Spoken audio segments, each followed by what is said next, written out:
2024년도 12월 25일 성탄절 기념 예배.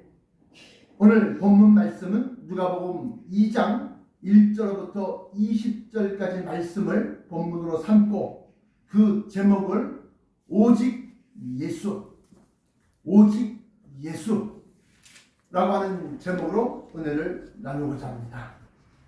오늘 본문 말씀에는 동방박사가 언급되지 않지만 그 동방박사 대신하여 그 지역에 작은 목자들, 작은 목사들을 의미합니다. 그런 작은 목자들이 밖에서 자기 양떼를 지키다가 천사들과 천군들의 모습을 보고 그리고 표적을 얘기 듣고 그리고 찾아온 모습이 설명되어져 있습니다. 그러면 오늘 말씀에서 집중적으로 조명하여 증거할 것은 14절에 있습니다.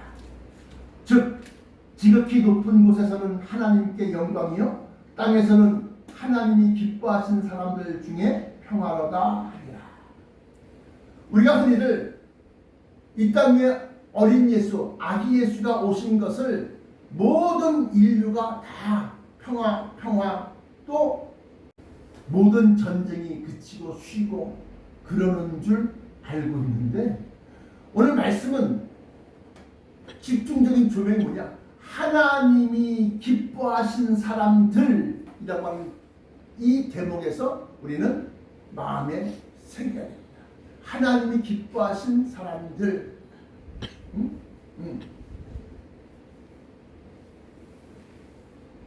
그것은 다시 말하면 하나님을 진정으로 사랑하는 자들.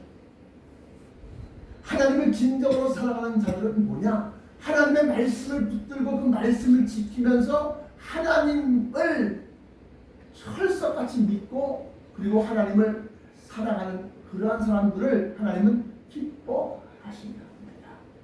그러한 사람들만 평화로다. 평화로다.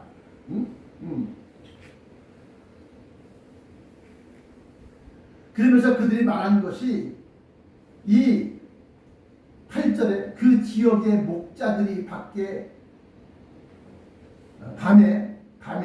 밖에서 자기 양떼를 지키더니 주의 사자가 곁에 서고 주의 영광이 그들을 두루 비추매 크게 무서워하는지라.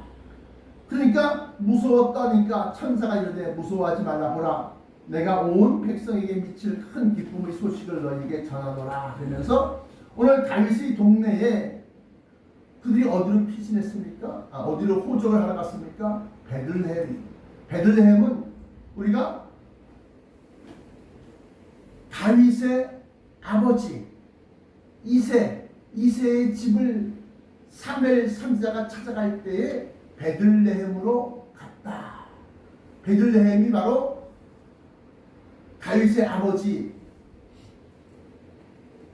이새의 고향이었고 거기서 다윗이 자라났고 그것이 바로 곧 본향, 고향. 그래서 거기로 가서 3절에 모든 사람이 호적을 하러 각각 고향으로 돌아가면서 고향이 되는 겁니다. 이것을 우리가 영적으로 살펴보면 하나님의 말씀이 선포되어지는 곳. 그래서 그곳을 갖다가 우리가 장소로 보면 교회가 되겠습니다. 크게 보면 기독교, 좀 더 기독교 할 때는 캐톨릭을 포함해서 프로테스탄트까지. 왜? 거기에서도 하나님의 말씀이 선포되어지니까. 그러나 좀 더 구체적으로 확증받은 것은 프로테스탄트, 개신교. 그 가운데서도 특별히 천국 복음의 비밀을 선포하는 곳에 우리가 모여 들어서 거기서 우리가 호적을 하는 거예요. 우리는 어느 교회 사람입니다. 어느 교회 뭐 집사입니다. 어느 교회 목사입니다. 그것이 천국의 명부 호적이, 다시 말하면 여기 나와 있는 이 호적은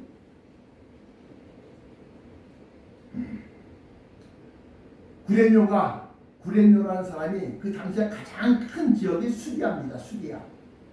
그리고 그 지역 전체, 그 일대 그 모든 나라를 다 점령했던 것이 로마고. 그러니까 로마가 전 세계를 지배할 때에 가장 넓은 나라였던 수리아의 총독을 대표로 해서 그 수리아 총독이 구레뇨라는 사람이 수리아 총독으로 있을 때에 그때에 유대 지방의 가이사 아구스토가 영을 내려 천하에다 호적하라 하였으니 하면서 호적을 하는 겁니다.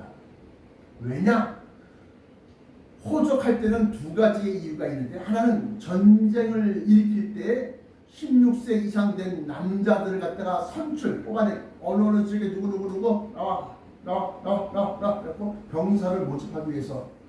또한 이후에는 인두세, 사람의 머리 숫자대로 세금을 갖다 거둬들이기 위해서 이 두 가지의 이유로 호적을 하는 겁니다. 그것을 통해서 그 나라가 얼마나 강하고 부강하고 자기들의 재정 상태라든가 병사들의 상태라든가 이걸 알고서 어떻게 아주 그냥 자긍하고 자신감 있게 그렇게 통치를 하고자 호적을 하는 겁니다. 이 두 가지 이유 가운데서 이 당시에는 전쟁은 로마가 다 주변 이웃 국가들을 다 물리쳤기 때문에, 다 삼켰기 때문에 전쟁에 병사를 모집하려고 하는 것이 아니라 인두세, 한 사람당 성인 남자 하나에 뭐 몇 냥씩 하고 세금을 거두기 위해서 호적을 하라는 것이었습니다. 자, 그런데 이 호적하는 것이 이 땅 위에서의 자기의 본적, 호적 또는 자기가 어디 출신인가 이걸 갖다 적어내기 위한 것이지만, 이걸 영적으로 보면 천국의 명부가 있다는 거죠. 그건 생명책이다라고 해요. 생명책. 이것과 연계해서 보면 우리가 주 예수 그리스도 다시 오시기 직전에 우리는 하나님의 교회, 곧 다시 말하면 천국 복음의 비밀이 선포되어지는 그 것, 구원의 확신과 또 천국 복음의 비밀을 깨달은 그 지역에 가서 우리가 호적을 하는 겁니다. 생명책에 기록되어져 있지 아니한 자는 누구든 새 예루살렘 성, 다시 말하면 하늘에 떠 있는 천성에 들어갈 수 없다. 그래서 우리가 찬송가 부를 때 나팔 불 때 나의 이름, 왜 이름을 부를까요? 나팔 불 때 나의 이름, 나팔 불 때 나의 이름, 부를 때에 잔치 참여하겠네. 그 잔치는 공중 혼인잔치를 얘기합니다. 그러므로 두서없이 막 이게 아니라 하나님의 세계는 모든 것이 철저하게 탁 계획이 돼 있고 짜여져 있고 이름 하나하나 호적 하나하나 다 새겨져 있단 말이야. 그런데 그것에 대해서 누구에게 알려줬느냐? 그 지역의 목자에게 그 소식을 알려준 겁니다. 그런데 마지막 때에도 역시 마찬가지로 주 예수 그리스도 공주로 강림하실 때 그냥 어느 날 느닷없이 아니랍니다. 하나님께서는 그 선지자에게 먼저 예고하지 아니하고는 기사와 이적을 베풀지 않습니다. 그러면 누군가는 주님 오실 때 그 예감, 그 소식, 그 음란을 받고 준비를 하며 기다릴 겁니다. 오늘 여기 성경 말씀 보니까 그전 목자들이 밤에 밖에서 자기 양떼를 지키더니 그럴 때에 주의 사자가 곁에 서고 주의 영광이 그들을 두루 비추며 크게 무서워하는지라. 이때에 이들은 천사를 만나서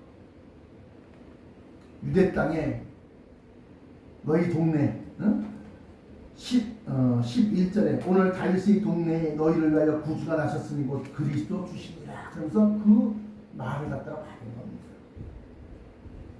그러면서 이만저만 저만 이래에서 아기가 강보에 쌓여서 말 먹이통 구유에 그 아기를 누인 것을 보면 그것이 너희에게 표적이 됩니다.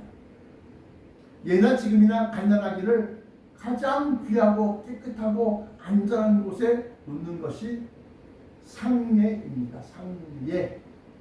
그런데 말 먹이 구유통 그것은 말이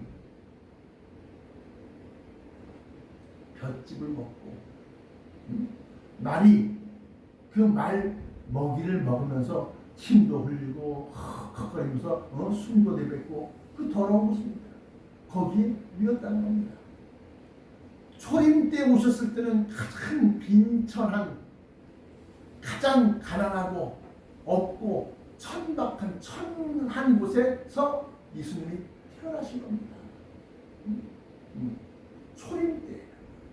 그리고 짐승이 먹이를 먹는 그 먹이 통에 아기를 누였으니 그 어린 아기 예수가 하나님의 말씀이 육신이 되어 우리 가운데 거하셨다. 그리고 그 말씀이 우리에게 전파되어지는데 누가? 짐승 같은 자들이 그걸 먹는 거예요. 누구를? 아기 예수를. 그러면서 어떻게? 영생함을 얻고 죄사함을 얻고 구속함을 얻게 되는 겁니다. 그렇게 해서 다 십자가 보혈로 죄사함을 주시고 그 다음에 그 말씀을 갖다 우리에게 풀어주시면서 마지막 때에 일어날 일들을 갖다가 우리에게 깨우쳐 주시고 그리고 그것으로 참 소망을 삼게 하시고 그리고 난 다음에 다시 오실 때에 예수는 빈천한 곳 말구유에 누이셨을까? 천군 천사들을 수많은 천군 천사들을 계동하고 어떻게? 큰 영광으로 오리라 했습니다. 여기 보면 13절에 호련히 수많은 천군들이 그 천사들과 함께 하나님을 찬송하여 이르되 지극히 높은 곳에서는 하나님께 영광이요 땅에서는 하나님이 기뻐하신 사람들 중에 평화로다. 그러면서 수많은 천군 천사를 얘기합니다. 이것을 마태복음 24장에 보시면 또 기록하고 있기를 다시 오실 때의 모습을 갖다가 초림 말고 이제 재림 때의 모습을 갖다가 우리가 알아야겠는데 재림 때 이렇게 기록하고 있습니다. 30절부터 31절 마태복음 24장 그때 인자의 징조가 하늘에서 보이겠고 아까는 뭐요? 베들레헴. 근데 지금 하늘에서 인자의 징조가 하늘에서 보이겠고 그때 땅의 모든 족속들이 통곡하며 하늘에서 보이는데 땅으로 내려오셨어? 안 내려오셨어. 하늘에서 공중까지야.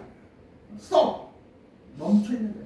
그리고 난 다음에 인자의 징조가 하늘에서 보이겠고 그때 땅의 모든 족속들이 통곡하며 그들이 인자가 구름을 타고 능력과 큰 영광으로 오는 것을 보인다.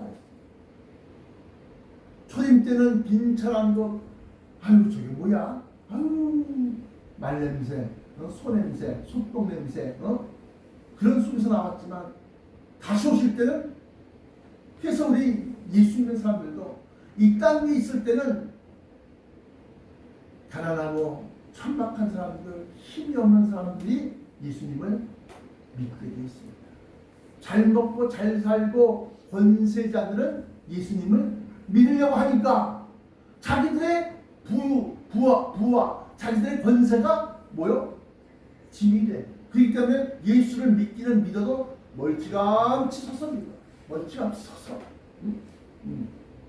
강남에 있는 수많은 부자 동네에 있는 그런 교회를 가보세요. 열정과 참 뜨거움이 없습니다. 꼭 그렇게 해야지만 뭐 응답하시나. 이러면서 아주 그냥 아주 그리고 학적인 걸 많이 따지고, 학적인 거, 신학적인 거, 그래서 목사님들도 뭐 어느 신학대 나왔고 어느 신학대에서 신학 박사를 받았고 더 나아가서는 철학 박사를 받았고 이런 거 따지기 좋아하는 데가 바로 풍자 동네 권세자들이 다니는 교회 이런 데. 그래서 우리나라 대통령 중에 장로이셨던 이명박 장로 대통령이 다니시는 소망교회 보면 뭐 숙명여대 총장도 그 교회 다니고요. 뭐 거기 다 그런 사람들이야. 재판장, 판사, 검사, 병원장, 이런 사람들. 그런 사람들은 뭐야? 불러가 없어. 뜨거움이 없어. 그 뜨거운 건 광신적인 그런 것만 얘기하는 것이 아니라 그 속에 깊이 있는 믿겨지지 아니하는 미스터리 이해할 수 없다고 했어요. The mystery of heaven 하늘의 비밀을 모른답니다. 왜? 자기들은 이해가 돼야만 믿기 때문에. 그래서 그 먹이가 되셨다. 누구의 먹이? 천박한 먹이. 그래서 예수님께서 하신 말씀이 나는 의인을 부르러 온 것이 아니다. 죄인을 부르러 왔다. 죄인을 부르러 왔다. 죄인을 부르러 왔다. 그러면서 하시는 말씀이 수고하고 짐진 자들아 다 내게로 와라. 권세자들이 돈 많은 부유한 사람들이 수고하고 무거운 짐을 졌을까? 천만의 말씀이에요.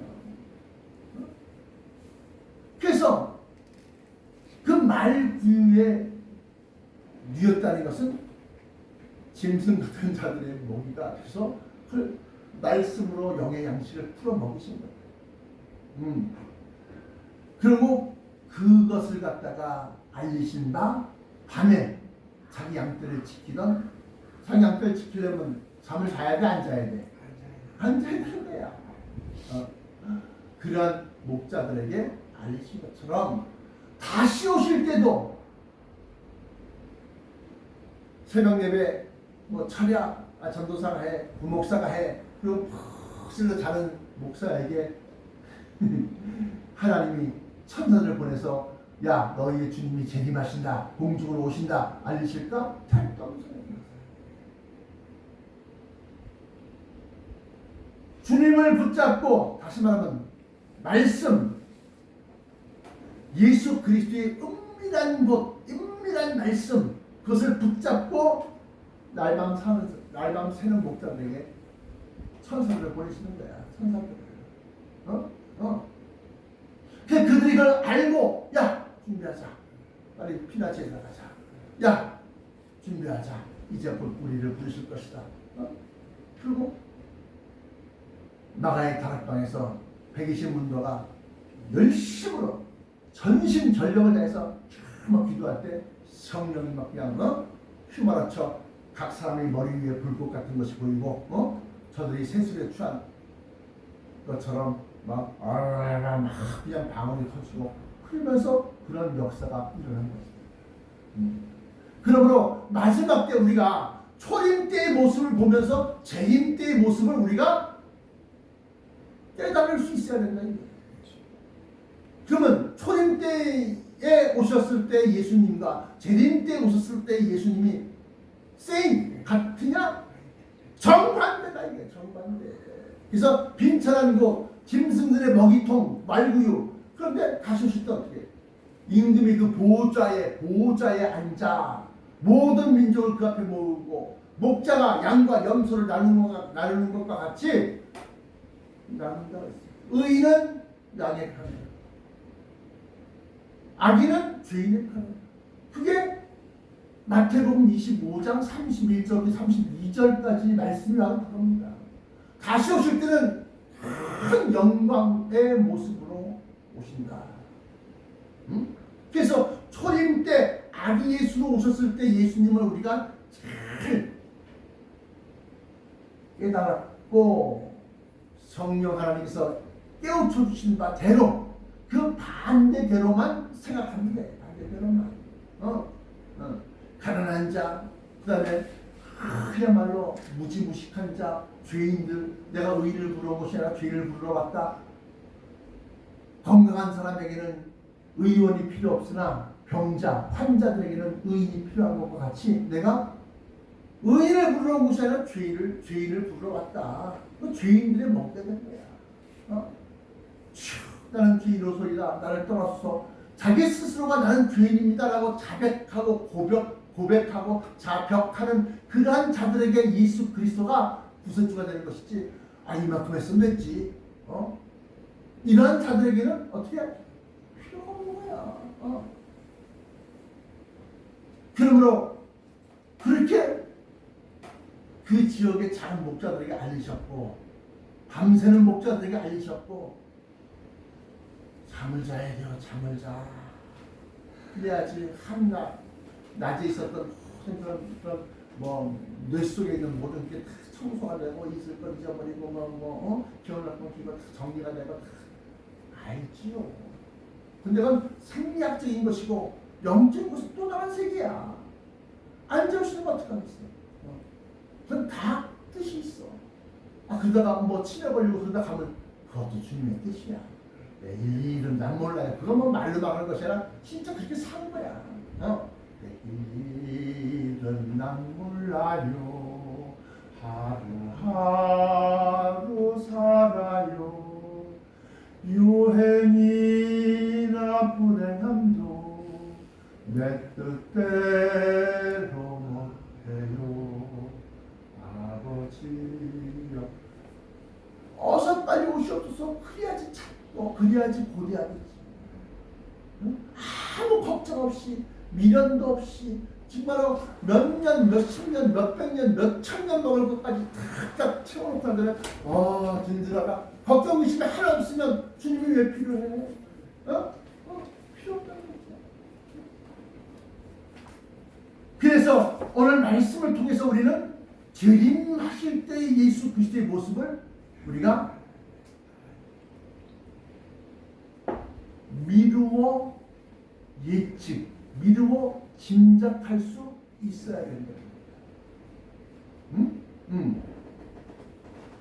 그러면서 마태복음 14장에 아까 재림하실 때의 모습을 갖다가 설명할 때 마태복음 14장 30절 31절 그가 큰 약발 소리와 함께 천사들을 보내니 그들이 그의 택하신 자들을 하늘 이 끝에서 저 끝까지 사방에서 모은다. 그런데 그때에 뭐냐? 깨어있으라.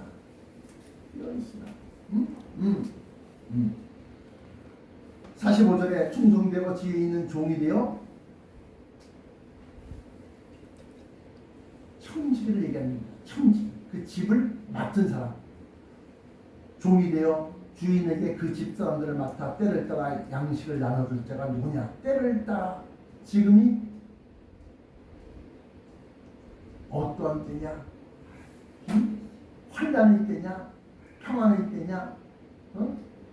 때를 따라 양식을 나눌 자가 누구냐? 주인이 올 때, 주인은 누구야? 예수 그리스도 올 때, 재림하실 때, 주인이 올 때 그 종이 이렇게 하는 것을 보면 그 종이 복이 있으리로다. 이 복, 변화체, 들림, 구원, 천성의 입성, 더 나아가서는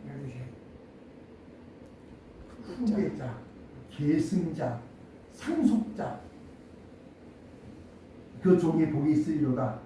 내가 진실로 너에게 이르노니 주인이 그의 모든 소유를 그에게 맡기리다. 만일 그 악한 종이 마음에 생각하기를 주인이 더디오리라 하여 동료들을 때리며 술 친구들과 더불어 먹고 마시게 되면 생각하지 않은 날 알지 못하는 시각에 그 종의 주인이 이르러 어미 때리고 외식하는 자의 밟는 일에 처하리니 거기서 슬피 울며 이를 갈리라.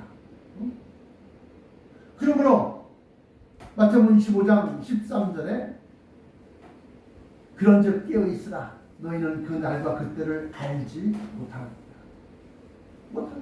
그러니까 어떻게 이걸 의식하고 그냥 그것이 아니라 기약이 없는 그때를 갖다가 어떻게 우리가 끝까지 이겨낼 수 있느냐? 사모하는 주님과 동거해야 되는 거예요. 함께 생각도 같이 먹고 자고 사는 것, 삶 자체가 어떻게 항상 주님과 함께 하는 거예요. 그러면 그 사람은 기다리지 않냐 해도 그때를 찾아서 올라갈 수가 있어. 그것을 갖다가 시편 91편에는 지극히 존귀한 자, 높이 들려서 내 종이 지극히 존귀하게 되리라. 높이 승천해서.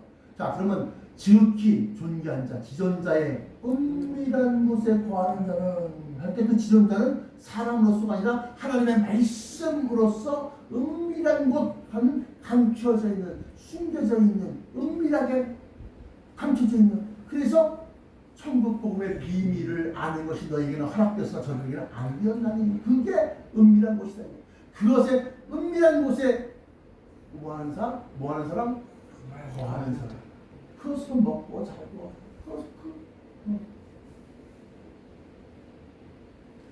지존자의 은밀한 곳에 거하는 자는 전능하신 자, 만물을 자기의 뜻대로 하실 수 있는 자의 능력, 그게 전능자야. 전능하신 하나님. 근데 에베소 3장 21절에 보시면 이걸 이렇게 나와 있습니다. 어떻게 나와 있냐?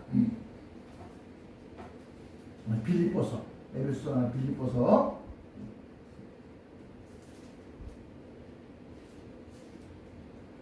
3장 21절에 그는 만물을 자기에게 복종하게 하실 수 있는 자, 만물을 자기에게 복종하게 하실 수 있는 자의 역사로 우리의 낮은 몸을 자기 영광의 몸의 형체와 같이 변하게 하십니다. 변화질 뿐만이 아니라 모든 만물을 자기의 뜻대로 만물을 자기에게 복종하게 하실 수 있는 자의 역사로, 그게 바로 전능자의 그늘 아래 거하리로다. 단지 그늘, 햇빛을 가리는 그 그늘 속에 전능자의 장막 아래 거하리로다. 전능자의 그늘이라는 것은 새 예루살렘 성 안에 거한다. 시편 91편에 지존자의 은밀한 곳에 거하는 자는 전능하신 자의 장막 아래 거하리로다. 그늘 아래 거하리로다. 같은 내용으로 해석을 해야 된다. 고린도전서 2장 7절입니다. 오직 은밀한 가운데 있는, 지존자의 은밀한 곳에 거하는 사람들 얘기합니다. 은밀한 곳에, 은밀한 가운데 있는 하나님의 지혜를 말하는 것으로서 곧 감추어졌던 것인데, 성경에 분명히 버젓이 감추는 것이다 라고 했는데, 그런 게 어디 있어요? 비밀이 어디 있어요? 아니 성경이 그렇다는데 자기는 왜 비밀이 없다고 자꾸 그래? 이 비밀은 신학을 많이 공부해서 깨닫는 거야? 천만의 말씀이다 이거야. 성령 하나님께서 우리에게 알려주셔야 돼요. 하나님의 지혜를 말하는 것으로서 곧 감추어졌던 것인데 하나님이 우리의 영광을 위하여 만세전에 미리 정하신 것이다. 이 지혜는 이 세대의 통치자들이 한 사람도 알지 못하나니 만일 알았더라면 영광의 주를 십자가에 못 박지 아니하였으리라. 사용시키지 아니하였겠죠. 근데 10절에 오직 하고 또 오직 하나님이 성령으로 이것을 우리에게 보이셨으니,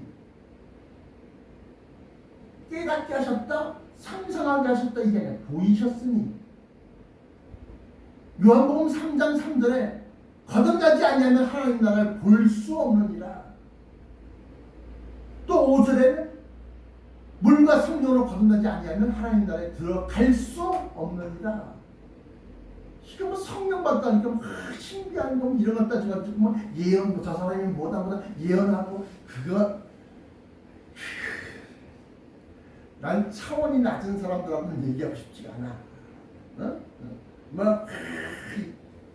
그런 게 아니라 오직 성령이 가장 주된 역사가 뭐냐? 성령으로 나와 있잖아요. 오직 하나님이 성령으로 이것을 우리에게 보이셨으니 성령은 모든 것, 곧 하나님의 깊은 것까지도 통달하십니다. 사람의 일을 사람의 속에 있는 영 외에는 누가 알리요? 이와 같이 하나님의 일도 하나님의 영 외에는 아무도 알지 못합니다. 그래서 신학대학원, 신학박사, 철학박사 받았다고 아는 것이 아니다라는 거예요. 우리가 세상의 영을 받지 아니하고 오직 하나님께로부터 온 영을 받았으니 이는 우리로 하여금 하나님께서 우리에게 은혜로 주신 것들을 알게 하려 하십니다. 하나님 도대체 우리에게 은혜로 주신 것이 뭐냐? 우리가 은혜 받았습니다. 은혜 받았습니다. 글쎄 뭐 교회 가서만 까까까까 막 웃고 막 어느 부흥사가 오셔갖고 막 그냥 부흥을 하는데 뭐 코미디 뺨치가 만담을 그냥 이렇게 저렇게 막 얘기를 하고 말이죠. 마음이 막 웃다 보니까 마음이 후련해. 그게 은혜 받은 거야? 아니면 찬송가를 갖다가 막 그냥 구슬프게 막 구성지게 막 노래 불러가면서 막 찬송가도 잘 부를 우리 교단에 또 어느 목사가 있어. 몇십 모여 할머니들이 노래방 교실처럼 막 모여. 찬송가 부르다 보면 마음이 시원해지고 집에 걱정 근심 다 잊어버리고 그런 은혜 받은 건가? 하나님은 우리에게 은혜로 주신 것들을 알게 하려 하십니다. 은혜로 주신 것이 뭐냐? 은혜라고 하는 것은 내가 값없이 그냥 받은 거야. 값없이 주시는 거. 그 은혜로 주신 것들을 알게 하려 하십니다. 은혜로 주신 것들이라는 것은 영생하는 몸, 하늘의 형상을 얘기하는 겁니다. 끌어올려서 하나님의 족속, 하나님의 자녀로서 공중훈련자체를 통해서 하나님의 자녀로 입적하는 거예요. 새 예루살렘 성의 주인이 되고 새 예루살렘 성의 상속자가 되는 겁니다. 그게 바로 은혜를 주신 것입니다. 값없이, 큰 대가 없이, 진짜 내가 큰 은혜를 입었습니다. 은혜를 받았습니다. 그게 진짜 은혜야. 잠시 잠깐, 뭐 코미디 영화 한 편 보고, 큰 만담이라 그냥, 그렇게 해서 잠시 잠깐 고통과 아픔을 잊어버리는 게 그게 은혜가 아니고, 이게 진짜 은혜라는 겁니다. 그래서 이 모든 것들이 only Jesus, 오직 예수 아니면 안 되는 겁니다. 예수 아니면 이 약속을, 이 은혜를 받을 수가 없어요. 초림 때 예수가 십자가 보혈로서 내 죄를 다 깨끗하게 씻겨서 믿음의 옷을, 그 어린 양의 피에 그 믿음의 옷을 씻어 희하였느니라.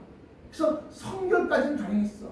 그 다음에 재림 됐을 때는 그 결과를 놓고서 어떻게 선택하는 겁니다.